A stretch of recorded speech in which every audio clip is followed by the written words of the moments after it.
అందరూ ఏవో లోన్లు పెట్టి కొనుక్కున్న వాళ్ళే. ఓకే, లోన్లు ఏవో వచ్చాయి కొనుక్కుంటున్నాం, బాగానే ఉంది, మెయింటెనెన్స్ బాగానే ఉంటుంది, ఏదో మేనేజ్ చేసుకుంటున్నాం. ఈ బాధ ఏంటి అసలు? హెల్త్ ఈ ఇష్యూస్. ఇప్పుడు ఇక్కడ ఉన్న వాళ్ళందరిలో కూడా ఇందాక ఆంటీ చెప్పినట్టు అందరూ 30-35 బిలో వాళ్ళే. ఓకే, అందరికీ చిన్నపిల్లలే, అందరూ కూడా 5 ఇయర్స్ లోపు వాళ్ళే. ఇక్కడ పార్క్ ఉంది అనుకున్నాను నేను. ఆహా, పిల్లోడికి పార్క్ ఉంది, మాకు పార్కింగ్ ఉంది, బిల్డింగ్ చూస్తే పెద్దగా ఉంది, అందరూ బాగానే ఉన్నారు, ఫ్రెండ్లీగా ఉన్నారు అనుకున్నాం. ఆ సాటిస్ఫాక్షన్ పోతుంది మాకు. అందరూ అదే బాధ. ఒక్కరిని చూడాలంటే అరే ఈ పిల్లోడికి ఏదైనా జ్వరం వచ్చిందంటే ఏంటి పిల్లలు సిక్ అయిపోతున్నారు, ఎందుకు సిక్ అవుతున్నారంటే ఫుడ్ బాగుండట్లేదా అంటే తల్లిదండ్రులు మేము కేర్ తీసుకుంటాం కదా, మేము పెట్టే ఫుడ్ ఆ ఫుడ్ బాగానే ఉంటుంది. మరి బయట నుంచి కొనుక్కొచ్చేవన్నీ కూడా మాకు దగ్గర దగ్గరలో అన్ని అవైలబిలిటీలో ఉన్నాయి, అన్నీ బాగానే ఉన్నాయి. మరి ఇంకెక్కడ వస్తుంది ప్రాబ్లం? గాలిలో వస్తుంది. దానికి ఏం చేయాలి మేము? ఇల్లు అమ్ముకోవాలంటే ఎవరికి అమ్ముకోవాలి? కష్టపడి ఇష్టపడి కొనుక్కున్నాం కదా మేము ఇల్లు, దాన్ని ఎలా వదులుకుంటాం? ఎందుకు వదులుకోవాలి మేము అసలు?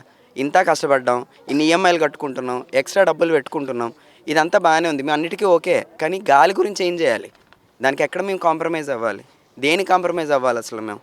ఈ రెరా అప్రూవ్డే కదా, అవన్నీ చూసుకున్నాం కదా, అన్నీ ఇక్కడ చుట్టుపక్కల తిరిగాము, ఇక్కడ బిల్డర్ని అడిగాము, అందరూ అడిగారు సార్ ఇవన్నీ పోతాయండి అందుకే మాకు అప్రూవల్ వచ్చింది అన్నారు. ఓకే, ఆ అప్రూవల్ వచ్చిన తర్వాతే కదా, అవన్నీ చూసే కదా కొనుక్కుంటాం మేము. రిజిస్ట్రేషన్ చేసేటప్పుడు ఎన్ని డాక్యుమెంట్లు ఇంపార్టెంట్ అండి? అవన్నీ చెక్ చేస్తాం కదా. వాళ్ళు కూడా అడుగుతారు కదా ఆక్యుపెన్సీ సర్టిఫికేట్ వచ్చిందా లేదా. ఇప్పుడు మేము ట్యాక్స్లు కడతాం ఇంటికి, ట్యాక్స్లు కట్టేటప్పుడు మాకు ఎక్కువ వచ్చింది తక్కువ వచ్చిందా ఒక ఇష్యూ నడుస్తుంది. దానికి మేము ప్రొసెషన్ పెట్టాలని అంటే పెట్టేటప్పుడు వాళ్ళు అడుగుతున్నారు మీది ప్లాన్ ఉందా, రెరా అప్రూవలా కాదా, ఇవన్నీ అడుగుతున్నారు కదా. ఇవన్నీ అప్రూవల్ ఎక్కడి నుంచి ఇస్తారు, ఎవరు ఇస్తారు? అవన్నీ గవర్నమెంటే కదా. మరి ఇచ్చిన తర్వాత మళ్ళీ ఇది ఎక్కడ ఎందుకు పోవట్లేదు? ఇవి పోవాలి కదా. మరి ఇవన్నీ ఇక్కడే ఉంటున్నాయి, మరి దీని గురించి యాక్షన్ ఏంటి? అసలు ఎంత పొగ వస్తుంది అని అంటే మేము అసలు ఇంట్లో అన్ని డోర్లు, నాకు అసలు ఇంట్లో ఒక్క కిటికీ క్లోజ్ చేస్తే నాకు నచ్చదు. మాది కార్నర్ ఫ్లాట్, నాకు మొత్తం గాలి కావాలి, ఇంట్లో డోర్లన్నీ వేసుకు కూర్చుంటాను నేను. సాటిస్ఫాక్షన్ ఏది? ఎందుకు అని అంటే పొగ, అది ఎప్పుడు వస్తుంది ఎక్కడ వస్తుంది, స్మెల్ అయితే దారుణం. అసలు నాకు ఒకసారి అయితే ముక్కులు కూడా పోతున్నాయి. అదేంటి జలుబా లేకపోతే అదేం దానివల్ల ఎఫెక్టా లేకపోతే నేను బయట తిరిగిన ఎఫెక్టా ఏం అర్థం కాదు. అసలు పోనీ నేను ఒక్కడనే అంటే ఓకే, నేను డైలీ ట్రావెల్ చేసి వస్తున్నాను పొల్యూషన్ అనుకుందాం, మరి ఇక్కడ ఉన్న బిల్డింగ్లో ఉన్న వాళ్ళందరికీ అదే ప్రాబ్లం, ప్రతి ఒక్కరికి అదే ప్రాబ్లం.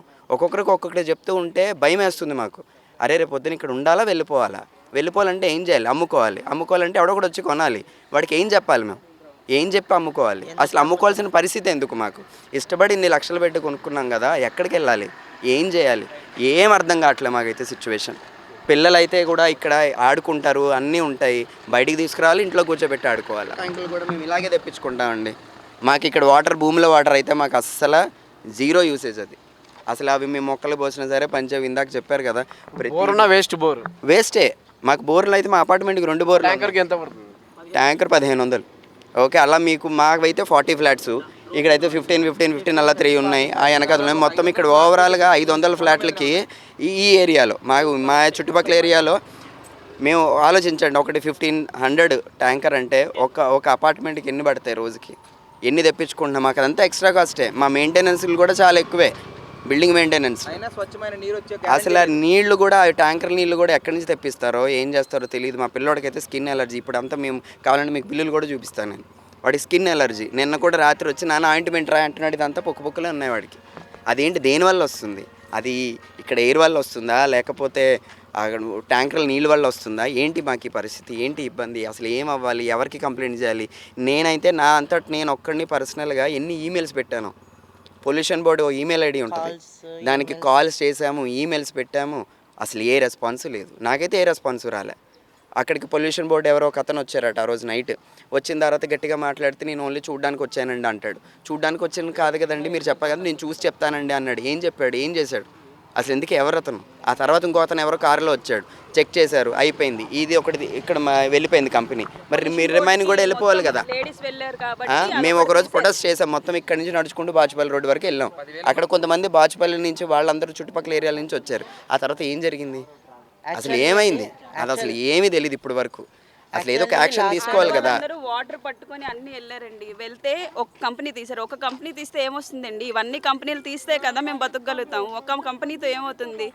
అందుకే చర్య తీసుకోవాలి ఖచ్చితంగా. ఎలా అయినా దయచేసి అందరం ఒకే మాట చెప్తున్నాము, ఇప్పటికైనా అర్థం చేసుకోండి, కంపెనీలు తీసేసేయండి, అప్పుడే మేము బతకగలుగుతాము. లేకపోతే ఇక్కడ ఎందుకు అప్రూవల్ ఇచ్చారో దానికి మాకు రీజన్ చెప్పండి. యాక్చువల్ లాస్ట్ టైం ఎమ్మెల్యే గారు వచ్చారు. ఎమ్మెల్యే గారు వచ్చినప్పుడు కరెక్ట్ టైంలో స్మెల్ వచ్చేసింది భయంకరంగా. ఎమ్మెల్యే కూడా ఉండలేకపోయినాడు.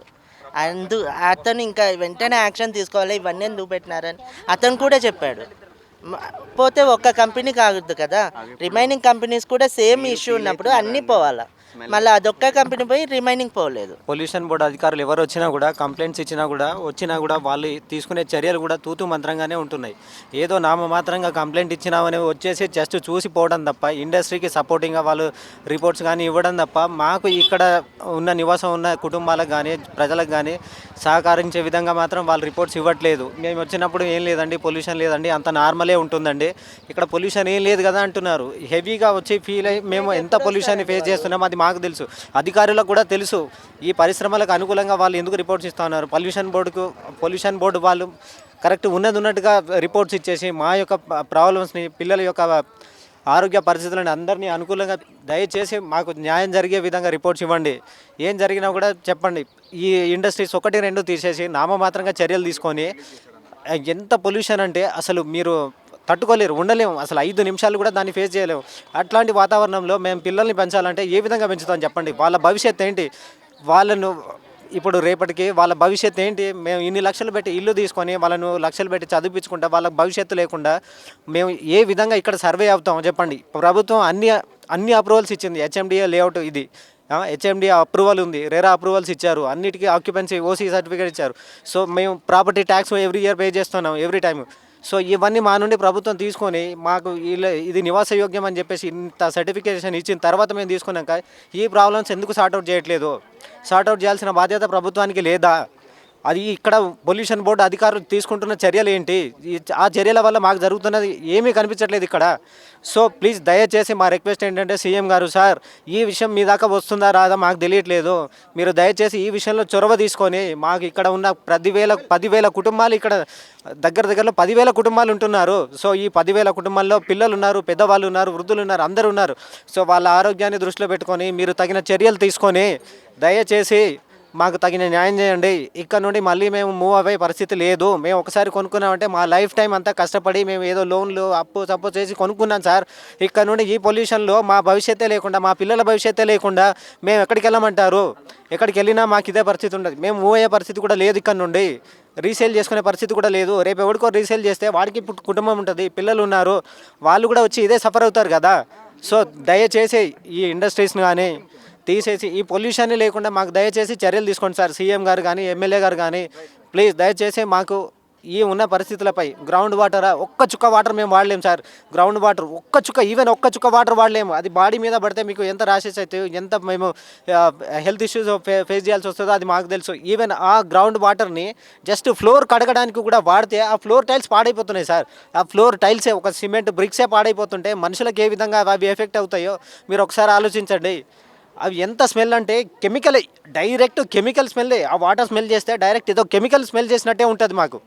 అసలు అవి బేర్ చేయలేము. ఒక్క నిమిషం కూడా అది ఆ వాటర్ స్ప్రే చేస్తూ ఉంటా కానీ, అది వాడుతూ ఉంటా కానీ, ఈవెన్ ఫ్లోర్ క్లీన్ చేస్తున్నా కానీ ఒక్క నిమిషం మీరు అక్కడ నిలబడలేరు. సో అట్లాంటి వాతావరణ పరిస్థితులు ఇక్కడ ఉన్నాయి సార్. గ్రౌండ్ వాటర్ పొల్యూటెడ్, మొత్తం ఎయిర్ అంతా పొల్యూటెడ్. సో ఇవన్నీ మీద మీరు తగిన చర్యలు తీసుకోవాలి. పొల్యూషన్ బోర్డు కానీ మిగతా ప్రభుత్వ అధికారులు కానీ తగిన విధంగా స్పందించాలి దీని మీద. అదే సార్ నా రిక్వెస్ట్. ఇక్కడ ఉన్న ప్రాబ్లమ్స్ ప్రతి ఒక్కరు మీకు ఏం ప్రాబ్లమ్స్ ఉన్నాయో చెప్పారు. బట్ లీగల్గా నాకు ఉన్న అభిప్రాయం ఏంటంటే, కరెంటు బిల్లు కట్టపోయినా, వాటర్ ట్యాక్స్ కట్టపోయినా మీరు పెనాల్టీస్ వేస్తున్నారు కదా. సో ఎప్పుడైతే 2000 సంవత్సరంలో మీరు ఎక్కడైతే ఇక్కడ R1 రెసిడెన్షియల్ ఏరియా ఇక్కడ నుంచి ఫ్యాక్టరీస్ అన్నీ వితిన్ 1 ఇయర్ లోపల వెళ్ళిపోతాయి అన్నారు. అంటే ఇప్పుడు 4 ఇయర్స్ నుంచి పోలేదు కాబట్టి మేము దీనికి పెనాల్టీస్ మీద గవర్నమెంట్ నుంచి వసూలు చేయొచ్చా? ఒక్కొక్క ఫ్లాట్కి ఇంత పెనాల్టీస్ అని చెప్పేసి మేము కూడా గవర్నమెంట్ నుంచి అప్లికేషన్ పెట్టి లీగల్గా వెళ్ళి ఫైట్ చేయొచ్చు అనేది నాకు ఒక చిన్న పాయింట్ అనిపిస్తుంది.